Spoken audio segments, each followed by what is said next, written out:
ఏంటమ్మా ఇలా అయ్యింది అనైతే మీనా వాళ్ళ అమ్మ బాధపడుతూ ఉంటుంది. ఆ మాటలకి నా జీవితం నాకే అర్థం అవ్వడం లేదమ్మా అనైతే అంటూ ఉంటుంది. ఇక మీనా వాళ్ళ అమ్మ అయితే నీ పెళ్ళి ఎక్కడ ఆగిపోతుందో అని భయంతో నేను పెళ్లి చేయడం నాది తప్పులాగుంది అనైతే అంటూ ఉంటుంది. ఆ మాటలకి ఏం లేదమ్మా, అయినా అది నా కర్మ కొద్దీ అలా జరిగింది. ఆయన మంచోడు చెడ్డోడు అని చెప్పడానికి నాకే అర్థం అవ్వడం లేదు. ఇంకా నేను మీకేం చెప్తాను అతను మంచోడు అని.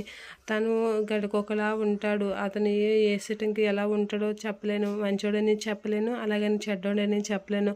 అయోమయంలో నాకే అర్థం అవ్వడం లేదు. ఇంకా మీ అల్లుడి గురించి నీకేం అర్థమవుతుంది అనేది అంటూ ఉంటుంది మీనా. ఆ మాటలకి మీనా వాళ్ళ అమ్మ అయితే బాధపడుతూ మీనా కసి చూస్తూ ఉంటుంది.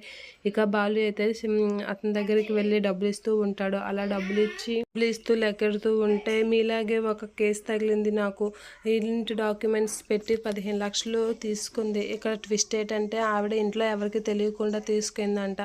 ఇప్పుడు డబ్బులు ఇమ్మంటే అదో ఇదో అంటుంది. నాకేంటో భయమేస్తుంది. అలాంటి కేసు మీది కూడా మంచి కేసు. ఇంట్లో తెలియకుండా డబ్బులు 15 లక్షలు అంటే మాటలా అనేది అంటూ ఉంటాడు. ఆ మాటలకి బాలు అయితే అలా చూస్తూ ఉండిపోతూ ఉంటాడు. మీలాంటి కేసు నాకు ఇంకోటి తగడం కాదు కానీ చాలా తలనొప్పిగా మారింది నాకు ఇప్పుడు అనేది అంటూ ఉంటాడు. ఆ మాటలకి బాలు అయితే అలా చూస్తూ ఉంటాడు. అది ఏంటి 15 లక్షలు ఇంటి మీద లోనా అనేది అలా చూస్తూ ఉంటాడు బాలు.